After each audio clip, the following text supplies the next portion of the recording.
This episode is brought to you by LifeLock. Not everyone is careful with your personal information, which might explain why there's a victim of identity theft every 5 seconds in the U.S. Fortunately, there's LifeLock. LifeLock monitors hundreds of millions of data points a second for threats to your identity. If your identity is stolen, a U.S.-based restoration specialist will fix it, guaranteed, or your money back. Save up to 40% your first year by visiting LifeLock.com/podcast. Terms apply. This episode is brought to you by Netflix. 3 couples, 4 vacations, a lot to unpack. Watch The 4 Seasons, a new series starring comedy favorites Tina Fey, Steve Carell, Will Forte, Coleman Domingo, and more in a hilarious and heartfelt love letter to long-term relationships. Based on the original Alan Alda film. Watch The 4 Seasons, May 1st, only on Netflix.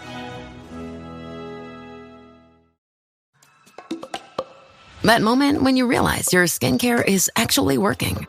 That's Rodan & Fields, the #1 female dermatologist-founded skincare brand in the U.S. Designed by 2 dermatologists who don't just know women's skin, they know how to formulate for it. Rodan & Fields, love what you see. Tap the banner or visit rodanandfields.com/Spotify to get your exclusive welcome offer.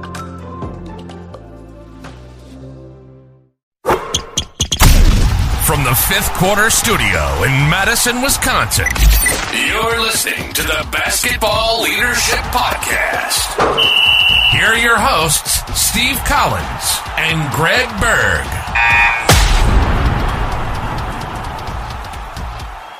All right, welcome to the Basketball Leadership Podcast, episode 5. We're getting closer to my favorite number, Coach. Getting closer to mine, too. Oh, that's good. That's good. And I do like to gamble, but it's not 7. I don't want 777. But if you've ever listened to my podcast, you know the second best game ever invented is craps.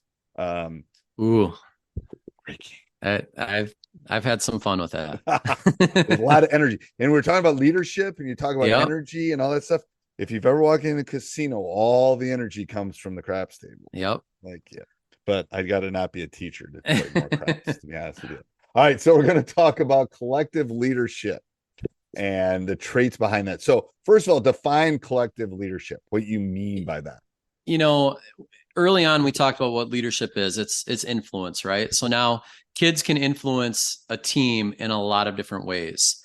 And I think all too often we think of the leader or the captain as the one person that kind of, is who everyone looks to. But the reality is, collective leadership basically is the premise that we all influence the team in different ways. There's a lot of different ways to lead. And I think as coaches, we got to give permission to our kids to know that, hey, we believe in collective leadership. We can all lead in a lot of different ways. Here's how we can lead. How do you fit in this? How do you influence our team this way?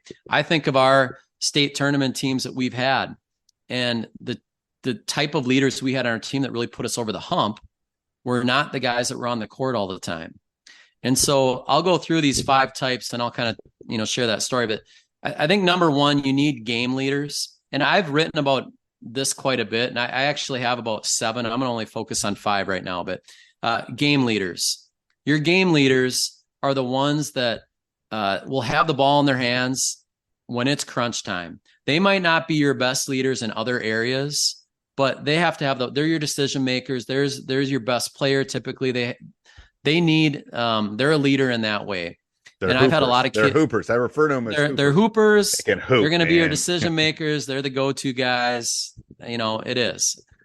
We would love those guys to be our leaders in other areas, but they're not always are. Right. Right. Secondly is a practice leader. Practice leaders are the guys that are going to ensure that we're going to get better each and every day at practice. They are blue collar, 100% competitive kids that make sure your practices are good each and every day. I'm sure we both had players that were, our best players on game day, but they weren't always the best practice players. And we need to rely on other guys sometimes to bring the energy to practice and the competition to practice. I'm telling you, so for coaches listening to this, all my great teams, first of all my great teams, players 6 through 8, what are the difference between us winning and losing in some really big games? Yeah. And then, so that's the first thing. So don't underestimate 6 through 8 or 6 through 9. And then there was also people in there that never got on the court, which was what you're talking about, were those practice ones that made us better every day. And eventually they became game leaders, just a couple of them, but they were just like, wow, there's like, these people they just weren't going to get on the floor, but they were competitive every day. I know, it's just crazy. And they know that, and they accept that, but they're all about team. You know what I mean? So when those guys bring it every day because they know they're making other people better, they're making themselves better, and they're making your team better. I mean, they're critically important. You know, you have to have practice leaders. Yeah. If you don't have practice leaders and you don't practice well, good luck. Right. Right. And the coach, I love you. I love all the coaches. Again, going back to if you're leading in practice all the time, and again, sometimes you got to reset the clock, and sometimes you got to like, okay, here's how we're going to communicate. Here's how we're going to do it, because they are teenage boys or girls, and that's the way they act sometimes. But if you're having to do that 2 months into the season, you're having to bring that every day. Ooh, and really what you want to do, and I'm sure we both done this, is, you know, I'm going to go up to my practice leaders after a practice where we didn't have a good one, and I'll say, guys, we need a good one tomorrow. You guys are our leaders, you know, on the practice floor. You got to bring it tomorrow. You got to set the tone for everyone else. And they do, you know, but those are the conversations we have to have as coaches with our kids. Yeah. The third one is the locker room leader. This is critical. Coaches can't be everywhere. And I've heard this said a lot, and I really agree with it, but the true culture of the team is what happens when the coach isn't there. And the locker room is the first place where stuff happens. And so you have to have someone that is able to control any drama, to put out fires. You know, I talk to our leaders a lot. One of the things we'll talk about later on, but I have a handout I give to my kids each season, our team leaders, the 9 things I ask them to do as leaders each and every season. And then we continue this discussion over the course of the year. And one of them is to be a junior firefighter. I mean, really, that's their role in the locker room, to put out the little fires behind the scenes before they turn into something bigger. And we talk about what those look like and what those are and what those could be, and have this ongoing discussion. But so do you have specific things for a locker room leader, or do you just have things for all 3 of the leaders we talked about so far that you I have 9 it's a team leader checklist. Okay. And it's 9 things that I give to them, and I go through at length. These are the 9 things I want from you, we need from you as leaders going into the season. Obviously, it's a start. There's more, right, but it's 9 things on paper that we need them to do. Okay. And then the humor social leader. And I think this is one that we forget about a lot. Basketball is a long season. And you need that kid who's got high emotional IQ, that can crack a joke at the right time, that can lighten the mood at the right time, that knows how to make it fun when he needs to, but also serious when he needs to. They're typically, you know, your social leaders as well. I think about my team, 2019, my own son, he's about the 9th man on our team. Okay. He didn't get in a lot. Okay. He's a tweener. One of the best leaders we had on our team. He's a reason we went to state. We took 3rd in state. He didn't get on the court a whole lot, but man, he was an energy leader too. He brought energy, but he brought that emotional intelligence and that ability to connect people socially and to crack a joke when he needed to. And he kept everyone involved on the team. And those leaders are critical. When we went to state in 2017, I had another kid just like that. Like those kids, when you talk about teams that get over the top, how do you get over that hump? They all have those people on the team that do that. In my experience, like right, they keep the team connected. They push them over the hump. And then that energy leader is the one on game day. It's your bench leader. They're bringing joy, positive energy. They're supporting everyone, and it's contagious. And that energy leader feeds off on other people. And kids can fit in all these little pockets, and they need permission to be able to fit in that pocket. And I think as coaches, we have to celebrate these leaders. And so kids know that we value them, and how are we going to use them? throughout the season on our team. So those are the 5 key ones.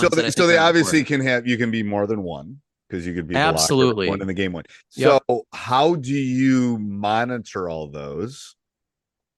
And is it you monitoring? Is it them monitor? I mean, how do you help them with those different processes throughout the season? I think you first have to talk about it. Like, hey, there's a lot of different ways to lead. Here's examples. And then let's have conversations with kids at the beginning of the season. I mean, you're talking with a team and you're going to say, who's our practice leaders? Who are our best practice players? Why are they our best practice players? Who's our game leader? Who is our locker room leader? I mean, you kind of know as a coach, but just having honest conversations with the kids. One thing I do at the beginning of the season too, we can talk about this later, is I give this preseason self-perception form. And it's one of the things I use to help determine who our captains or team leaders are going to be. And I ask the kids a bunch of questions, some of them related to these, because I'm guiding them in what I'm looking for and what I value as a leader, but I'm also finding out who are these kids on our team. And then it's just this ongoing conversation and meeting with them over the course of a season. So there's a lot of things we do. But I think really important is just talking to kids about the fact of what is collective leadership. Like, it's not just one captain who is going to be the leader on our team. There's a lot of kids that influence our team, and they all are very important, and we have to celebrate them as coaches. Yeah, I agree. So go through those 5 one more time, Coach. Be a game leader, the practice leader, the locker room leader, the humor or social leader, and then the energy leader. Those are the 5 most important collective leaders in my mind. Okay. What's the hardest one to do and what's the easiest one to do? Well, I mean, the hardest is... Or to get them to do. To get kids to do. I mean, I think we would all want our best player to be all of these. Yes. I think the locker room leader is important because it's an accountability piece. And it's when the coach isn't around. And I think that's it's the hardest one to find out who it is and how to feed it. I think so. That was my guess, is just because you're not there. So no. Yeah. Who we think has the true voice of the team isn't always who we think it is. And that's part of the reason in that preseason self-perception form, I need to find out who that kid is. Because it's not always who we think it is. And that really goes into captain selection down the road as well. Yeah. And it does. It's like, and I've done this. I've thought this kid had the voice of the locker room, and it was actually this kid. Yep. And maybe it's because I wanted it to be this kid and not this kid, but then I got to pivot, so I that's why I asked the question. I think that's the hardest one. And the worst thing we can do as a coach is to give someone a title of a captain or a leader who we think is a locker room leader, and they're not. And because now that gives them this positional mindset, and they maybe try to lead, but they don't have that influence, and that creates a lot of this. They don't have the ability to do it. And I'm not going to put them in calculus if they haven't passed algebra 2. Absolutely. I'm not going to do that because I'm not benefiting the kid or the team. All right. Till next week, Coach. Thank you. Thank